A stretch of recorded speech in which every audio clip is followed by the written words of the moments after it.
नमस्कार। मैं ये आस्था पर वीडियो बनाने जा रहा हूँ और ये वीडियो मैं सोच रहा था कि थोड़ा आगे आता, लेट आता, लेकिन अभी जो रामायण पे विवाद चल रहा है तो मुझे लगा अभी ही ये उचित समय है कि ये वीडियो लाया जाए और आस्था और विश्वास क्या होती है उसको थोड़ा अच्छे से समझा जाए। तो आज का जो मुद्दा है आस्था, उस पर चलने से पहले हम थोड़ा सा एक छोटी सी कहानी से ये आज का विषय का शुरुआत करेंगे। बुद्ध के जीवन का एक घटना था कि बुद्ध किसी गांव से गुजर रहे थे और उस गांव में एक अंधा व्यक्ति था।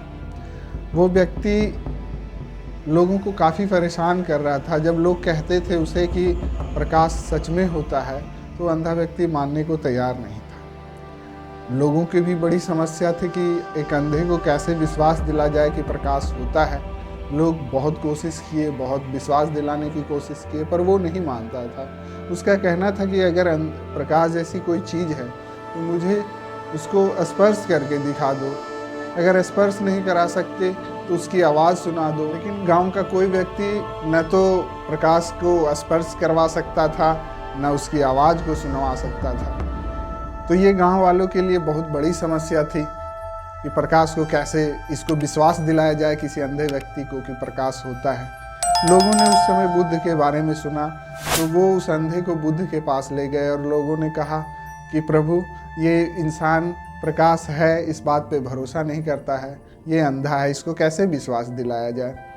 तो बुद्ध भगवान ने कहा कि तुम लोग गलत दिशा में प्रयास कर रहे हो। अंधे को ये विश्वास दिलाना कि प्रकाश है, उससे अच्छा है कि उसकी आँखों को ठीक किया जाए। और बुद्ध के साथ कई लोग चलते थे, उसमें कुछ वैद्य भी होते थे। बुद्ध ने अपने वैद्यों से कहा कि देखिए कि अगर इसका आँख ठीक हो सके, संभव है तो। वैद्यों ने देखा, 2-3 वैद्य वहाँ रह गए, बुद्ध आगे निकल गए। 5-6 महीने के बाद उस इंसान के आँखों में हल्की हल्की रोशनी आनी शुरू हुई और वो देखने लगा। और देखने लगा तब उसने महसूस किया कि प्रकाश होता है। वो किसी के कहने से नहीं होता है, वो आप खुद अनुभव कर सकते हैं।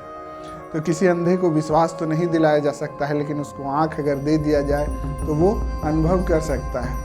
कहानी का सार है कि किसी की आस्था को बदलने का प्रयास नहीं करना चाहिए। तो आज के मुद्दे पर हम आते हैं। आस्था का मुद्दा है, अभी हाल ही में शिक्षा मंत्री के बयान पर जो विवाद होने लगा है कि रामायण या उसके अस्तित्व पे सवाल उठने लगता है। ये विवाद अक्सर होते रहे। मुझे पूरा भरोसा है कि ये विवाद सतयुग और त्रेता युग में भी होता होगा, जब परमात्मा स्वयं मौजूद होंगे कि परमात्मा है या नहीं। ये विवाद सदियों से होता आ रहा है, ये कोई बड़ी बात नहीं है।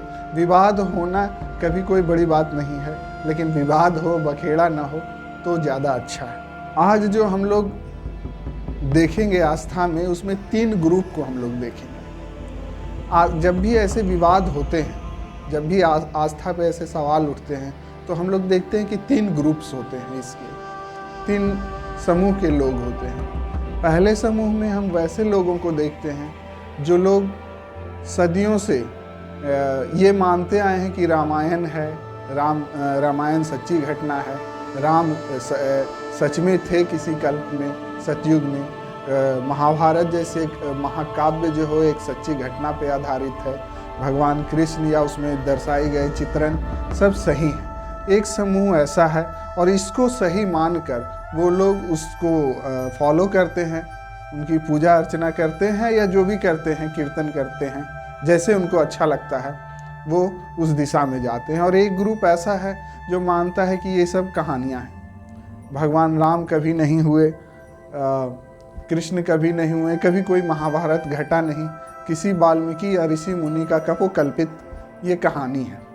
तो ऐसे लोग भी मुझे सही दिखाई देते हैं, इसमें कोई गलत बात नहीं है, उनकी अपनी आस्था है। और एक ग्रुप ऐसा है जो ये मानता है कि भगवान है ही नहीं। लेकिन ऐसे ग्रुप जो हैं प्रत्यक्ष रूप से सामने नहीं आते हैं, परोक्ष रूप से वो रहते हैं और उनका मानना है कि भगवान नहीं होते हैं, परमात्मा नहीं होते हैं। अब 3 ऐसे ग्रुप हैं, 3 ऐसे समूह हैं। अब यहाँ से हम लोग ऐसे लोग आस्था के 3 समूह को हम लोगों ने देखा। अब हम लोग देखते हैं डायरेक्ट कि आस्था क्या है। हम लोग समझने प्रयास करते हैं कि आस्था होता क्या है। आस्था का शाब्दिक अर्थ है या उसका मूल अर्थ है, सीधा अर्थ है आपका स्थान।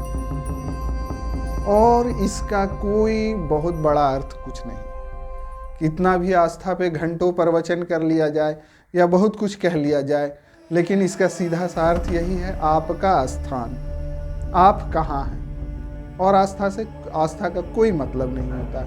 अगर आप कहते हैं कि मेरी आस्था है रामायण में, मैं पूजा करता हूँ, सालों से उनका अर्चना करते रहा हूँ, मेरी पीढ़ियाँ करती रही है, हमारी संस्कृति का हिस्सा है, तो ये उनकी अपनी आस्था है, ये उनका अपना आस्था है। कुछ लोग कह रहे हैं कि वो कहानी है या ऐसी कोई घटना नहीं हुई है, तो ये उनकी अपनी आस्था है, ये उनका अपना आस्था है। लेकिन इन दोनों बातों में, ये दोनों घटनाओं में एक चीज़ बहुत क्लियर कट आपको समझना है कि आस्था का संबंध हमसे है, आपसे है, परमात्मा से नहीं।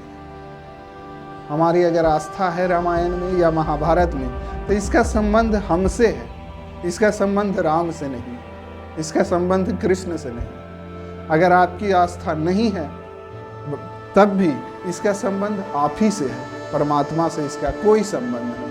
आस्था का सीधा लेना देना खुद से होता है कि आपका स्थान क्या है, आपका मन कहाँ विराजमान है, आप कहाँ बैठते हैं, आप क्या सोच रहे हैं। इसका भगवान से कोई लेना देना नहीं है। ये छोटी सी आस्था बहुत सिंपल और सरल अर्थों में आप समझिए।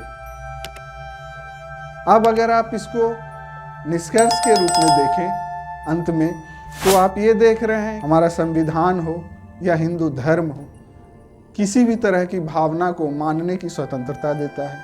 किसी भी तरह की कृत कल्प जो आपके विचारों से जुड़ा हुआ है, आपकी मान्यताओं से जुड़ा हुआ है, कोई पूजा पाठ हो या किसी तरह का कोई कर्म हो, तो इसको करने की स्वतंत्रता देता है। इसमें किसी दूसरे को, जो उस भावना को, उस आस्था को नहीं मानते, उनको उसको छेड़ने का कोई आवश्यकता नहीं। वैसा करना नहीं चाहिए।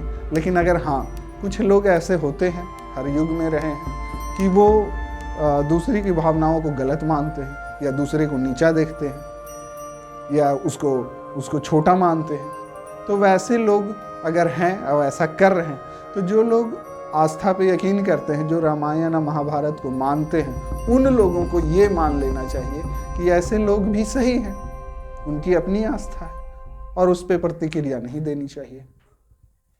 ये एक स्टैंड होना चाहिए। और जो वैसे लोग हैं जो भगवान या परमात्मा में विश्वास ही नहीं करते, उनको नहीं मानते, तो उनके लिए तो आगे आने वाली चर्चाओं में हम उस पे बात करेंगे, नास्तिकता पे, जब हम भगवान के इतिहास को खंगालने की कोशिश करेंगे। परमात्मा का इतिहास हमारे जीवन में, उतनी पहुंच तो मेरी नहीं है कि हम भगवान का इतिहास खंगालें, मतलब हमारे जीवन में भगवान शब्द का इतिहास कैसे आया, उसको क्या क्या हुआ है और कैसे कैसे भगवान का प्रतिरूप हमारे मन में बदला, किस समय में कैसे भगवान बने और वो कल्पना क्यों है, भगवान क्यों ज़रूरी है। ये सब जब हम धर्म में आगे हम इस सब बातों पे चर्चा करेंगे। कोई ऐसा टॉपिक नहीं है, ऐसा कोई बड़ा शब्द नहीं है जिसको साधारण अर्थों में हम लोग नहीं समझेंगे, सब कुछ समझेंगे। लेकिन अभी हम लोगों ने देखा कि आस्था कैसे साधारण सी बात है और दूसरे की आस्था को ठेस नहीं पहुंचाना चाहिए। और अंत में मैं इंग्लिश के 2 लाइन कहना चाहूँगा कि believe is a weapon if you use it for follow something, and believe is a instrument if you use it for experience something। आप इसका मतलब निकालें और इसको समझें। और आज के जो बातचीत है उसको आपने इतने ध्यान से सुना, उसके लिए आपका तहे दिल से शुक्रिया अदा करता हूँ। धन्यवाद। शुभ रात्रि।